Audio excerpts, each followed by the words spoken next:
Hello दोस्तों, केम course के इस यूट्यूब चैनल में आपका स्वागत है। और आज के इस वीडियो लेक्चर में हम पढ़ने वाले हैं collision diameter, collision number, collision frequency और मीन फ्री पाथ। जो लास्ट का हमारा वीडियो था, प्रीवियस वीडियो था, उसमें हमने जो डिस्कस किया था वेलोसिटी, 3 वेलोसिटी हमने पढ़ी थी, जिसमें हमारी most probable velocity, average velocity और रूट मीन स्क्वायर वेलोसिटी पढ़ी थी। ये जो आज का हमारा लेक्चर है, इसमें हम कोलिजन की बात करेंगे और हमारे मॉलिक्यूल्स के मीन फ्री पाथ की बात करेंगे। तो जब हमारा मॉलिक्यूल जो रहता है, गैसियस स्टेट के जो मॉलिक्यूल्स रहते हैं, वो जब कोलिजन करते हैं या एक दूसरे से जब वो टकराते हैं, तो एक दूसरे से जब वो टकराते हैं, तो जब दो मॉलिक्यूल्स एक दूसरे से कोलिजन करेंगे या दो मॉलिक्यूल्स एक दूसरे से टकराएंगे, तो वो क्या करेंगे, वो मॉलिक्यूल्स एक दूसरे के क्लोज आएंगे, यानी कि एक दूसरे के नजदीक आएंगे। मान लो मेरा मॉलिक्यूल है, ये मेरा मॉलिक्यूल है, ए मॉलिक्यूल्स है और ये मेरा बी मॉलिक्यूल्स है। ये जब दो मॉलिक्यूल्स कोलिजन करेंगे या एक दूसरे से कोलाइड करेंगे या एक दूसरे से टकराएंगे, तो ये एक दूसरे के क्लोज आएंगे। इस कंडीशन में क्या होगा कि मेरे मॉलिक्यूल जब क्लोज आएंगे एक दूसरे के, तो वो कुछ इस तरह से हो जाएंगे। ये मेरे मॉलिक्यूल कोलिजन की कंडीशन में इस तरह से एक दूसरे के बिल्कुल क्लोज आ जाएंगे।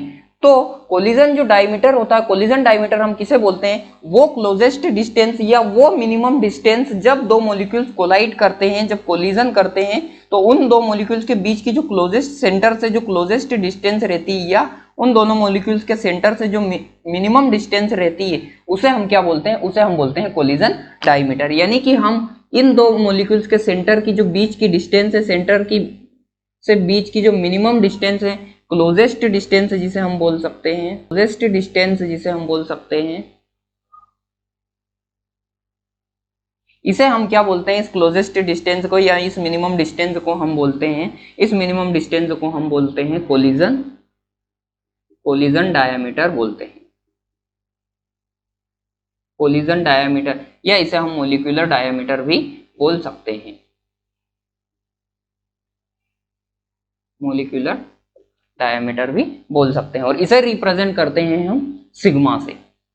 तो जब दो मॉलिक्यूल्स एक दूसरे से कोलाइड करते हैं, तो वो जो एक दूसरे के क्लोज आते हैं, तो उनके जो सेंटर के बीच की जो क्लोजेस्ट डिस्टेंस रहती है, मिनिमम डिस्टेंस जो रहती है, उसे हम क्या बोलते हैं, उसे हम बोलते हैं कोलिजन डायमीटर। और कोलिजन जो डायमीटर रहता है, उसे किससे रिप्रेजेंट करते हैं, उसे हम सिग्मा से रिप्रेजेंट करते हैं। अगर हम कोलिजन डायमीटर के फॉर्मूले की बात करें, तो हमारा कोलिजन डायमीटर का फॉर्मूला होता है sigma square is equal to MRT की power half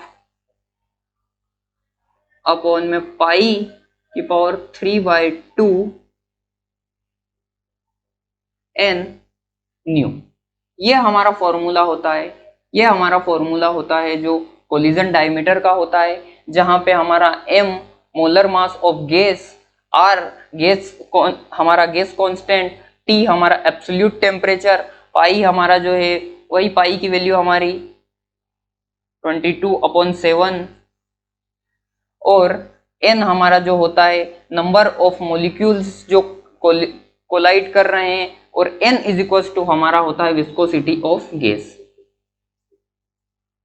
viscosity of gas, ये होता है हमारा न्यू, जिसे हम न्यू से रिप्रेजेंट करते हैं। विस्कोसिटी ऑफ गैस का मतलब होता है, विस्कोसिटी का मतलब होता है tendency to flow, tendency to flow, यानी उस गैस के फ्लो होने की या उस गैस के जो मॉलिक्यूल्स है उनके मोशन करने की जो टेंडेंसी होती है, उसे हम न्यू से रिप्रेजेंट करते हैं, जिसे हम विस्कोसिटी बोलते हैं। तो ये था हमारा कोलिजन डायमीटर। कोलिजन डायमीटर का ये फॉर्मूला हम यहाँ पे लिख लेते हैं, sigma square is equal to MRT की power half upon pi 3/2 n into nu. अब हम कोलिजन नंबर Z1 की अगर बात करें, Z1 इज इक्वल टू इसकी बात करें, तो कोलिजन नंबर क्या होता है, जब मेरी गैस के मॉलिक्यूल, कोई भी अगर मुझे गैस का सैंपल दिया हुआ है, कोई भी अगर हमें गैस का सैंपल दिया हुआ है, तो इस सैंपल में प्रेजेंट जो मॉलिक्यूल्स होते हैं, वो मॉलिक्यूल्स, जितने भी मॉलिक्यूल्स होते हैं इस सैंपल में प्रेजेंट मॉलिक्यूल्स, वो मॉलिक्यूल्स एक सेकंड में जितने भी दूसरे मॉलिक्यूल्स अपने दूसरे मॉलिक्यूल से जितने भी कोलिजन कर सकते हैं, जितनी बार भी वो टकरा सकते हैं। मान लो ये मॉलिक्यूल्स मेरे मॉलिक्यूल्स है, मान लो 1000 मॉलिक्यूल्स इस कंटेनर के अंदर रखे हुए हैं किसी गैस के, तो ये 1000 मॉलिक्यूल्स आपस में एक दूसरे से एक सेकंड में कितनी बार टकरा सकते हैं, उसे हम बोलते हैं कोलिजन नंबर। यानी कि हम सिंपल भाषा में अगर इसे बोले तो सिंपल भाषा में हम बोल सकते हैं number of collision number of collision make of molecule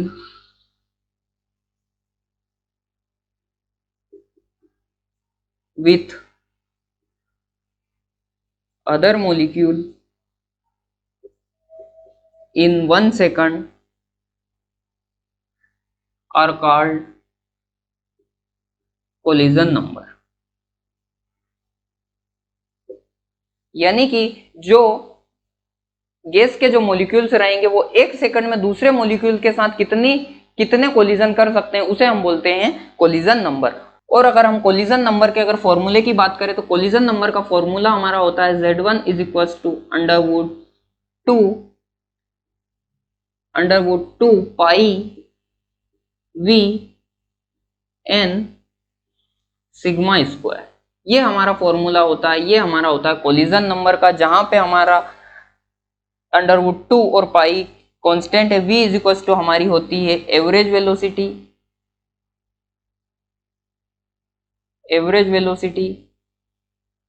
n is equal to होता है हमारा नंबर ऑफ मॉलिक्यूल, और सिग्मा स्क्वायर हमारा होता है, ये होता है हमारा collision diameter.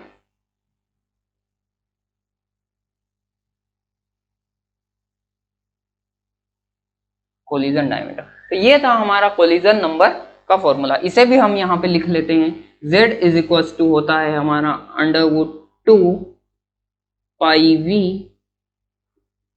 n sigma square.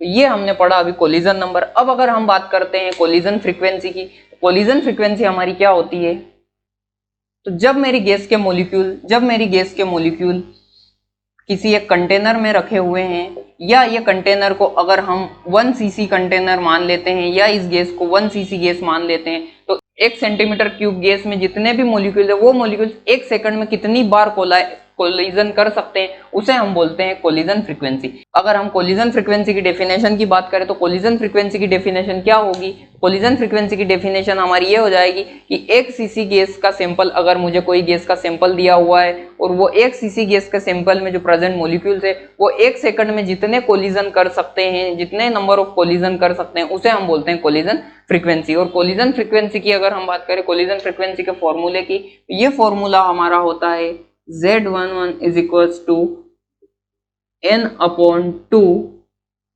Number of collision. ये हमारा फॉर्मूला होता है, ये हमारा होता है कोलिजन फ्रीक्वेंसी का। अगर हम Z का फॉर्मूला यहाँ पे रख देते हैं तो ये मेरा कुछ फॉर्मूला इस तरह से हो जाएगा, n upon 2 into Underwood 2 pi v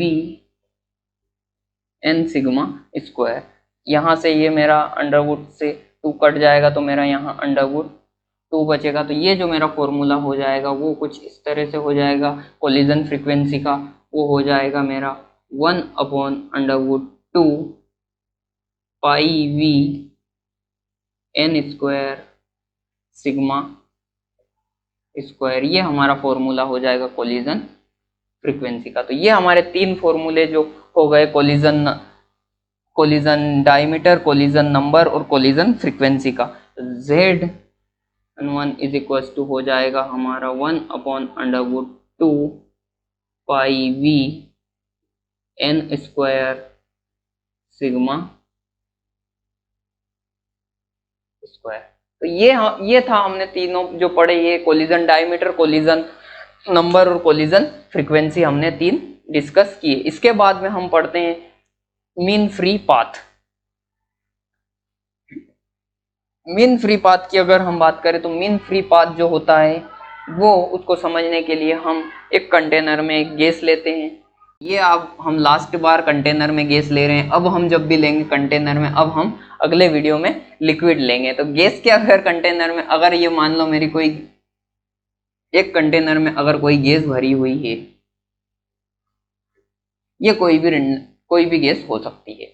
अगर मैं बात करूं कि ये मॉलिक्यूल जो मेरे रहते हैं गैस के मॉलिक्यूल्स, ये रेंडमली मोशन करते हैं, ये हम अभी तक पढ़ते आ रहे हैं कि हमारे गैस के मॉलिक्यूल जो रहते हैं वो मोशन करते हैं। अगर मान लो मेरा ये मॉलिक्यूल है, अगर मान लो ये मेरा मॉलिक्यूल है, कोई भी एक मॉलिक्यूल है, ये अगर मान लो मेरा मोशन कर रहा है, ये अभी अगर मान लो मेरा मॉलिक्यूल इस डायरेक्शन में मोशन कर रहा है और ये इस मॉलिक्यूल से कोलाइड करता है, ये मेरे मॉलिक्यूल ने यहाँ पे कोलाइड किया, फिर मेरा मॉलिक्यूल यहाँ से चलता है, फिर इस मॉलिक्यूल से कोलाइड करता है और यहाँ आ जाता है, फिर मेरा मॉलिक्यूल यहाँ से चलता है, इस मॉलिक्यूल से कोलाइड करता है और यहाँ आ जाता है, फिर ये मॉलिक्यूल यहाँ से चलता है, इस मॉलिक्यूल से कोलाइड करता है हुआ कुछ यहाँ आ जाता है, फिर यहाँ से चलता है और इस मॉलिक्यूल से कोलाइड करके यहाँ पे आ जाता है, फिर यहाँ से चलता है और इस मॉलिक्यूल से कोलाइड करता है और ये यहाँ आ जाता है, फिर ये यहाँ से चल के यहाँ आ जाता है, और इस तरह से ये मॉलिक्यूल्स रेंडमली कोलाइड करते हुए मोशन करता रहता है और एक दूसरे मॉलिक्यूल से कोलाइड करता रहता है। ऐसा सारे मॉलिक्यूल्स के साथ होता है। तो जनरली जब हम देखते हैं कि ये मॉलिक्यूल जो मेरा रहता है, ये मॉलिक्यूल्स अलग अलग डिस्टेंस पर चलता है और कोलाइड करता है, यानी कि इस मॉलिक्यूल्स की जो डिस्टेंस रहती है, जो कोलिजन की जो डिस्टेंस रहती है, कोलिजन की जो डिस्टेंस रहती है, कोलिजन डिस्टेंस इसकी डिफरेंट रहती है। कोलिजन डिस्टेंस इसकी डिफरेंट रहती है इस मॉलिक्यूल्स की। ये कोलिजन डिस्टेंस जो डिफरेंट रहती है, ये मॉलिक्यूल्स कभी मान लो L1, ये मान लो L1 डिस्टेंस है, तो ये अभी इतना चला, फिर और कम डिस्टेंस चलनी पड़ी, फिर इसे ज्यादा डिस्टेंस चलनी पड़ी, फिर कम डिस्टेंस चलनी पड़ी। इस तरह से ये मॉलिक्यूल्स लगातार अलग अलग डिस्टेंस ट्रेवल करके कोलाइड करता रहता है। तो फ्री पाथ किसे बोलते हैं? तो जब एक मॉलिक्यूल कोलाइड करता है, या एक मॉलिक्यूल जब किसी मॉलिक्यूल से कोलाइड करता है, तो उसे जितनी डिस्टेंस ट्रेवल करनी पड़ती है, उसे हम बोलते हैं फ्री पाथ। यानी कि फ्री जो पाथ होता है, फ्री पाथ एफपी में जिसे लिख रहा हूं, फ्री पाथ की मेरी जो डेफिनेशन है वो कुछ इस तरह से हो जाएगी: डिस्टेंस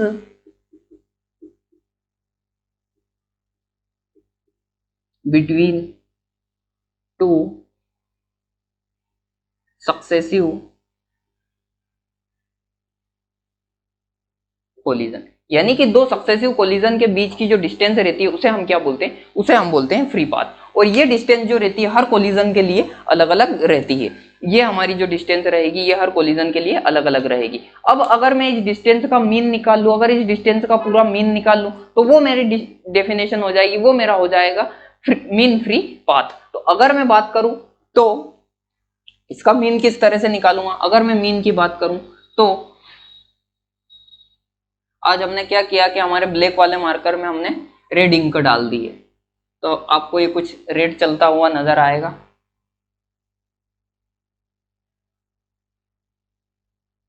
मीन फ्री पाथ, और इसे रिप्रेजेंट करते हैं हम स्मॉल एल से। तो मेरा स्मॉल एल की अगर मैं बात करूं तो स्मॉल एल का मेरा जो फॉर्मूला होगा वो कुछ इस तरह से हो जाएगा। फ्री मीन पाथ क्या होता है? फ्री मीन पाथ होता है कि जितनी भी इस मॉलिक्यूल्स ने डिस्टेंस ट्रेवल करी वो, यानी कि distance travelled in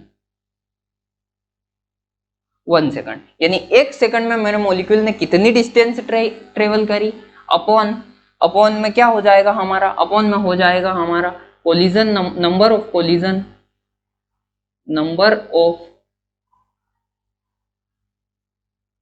collision in 1 second. यानी कि एक सेकंड में इस मॉलिक्यूल ने जितनी भी डिस्टेंस ट्रेवल करी उसके अपॉन में हमारा नंबर ऑफ कोलिजन, 1 सेकंड में जितने भी मॉलिक्यूल ने जितना भी कोलिजन किया उसे हम क्या बोलते हैं? Mean free path. Mean free path को हम कुछ इस तरह से भी लिख सकते हैं: mean free path distance travel in 1 second. Distance travel 1 second में जो चलने वाली डिस्टेंस, दूरी जो तय करी है उसको हम बोल सकते हैं एवरेज वेलोसिटी।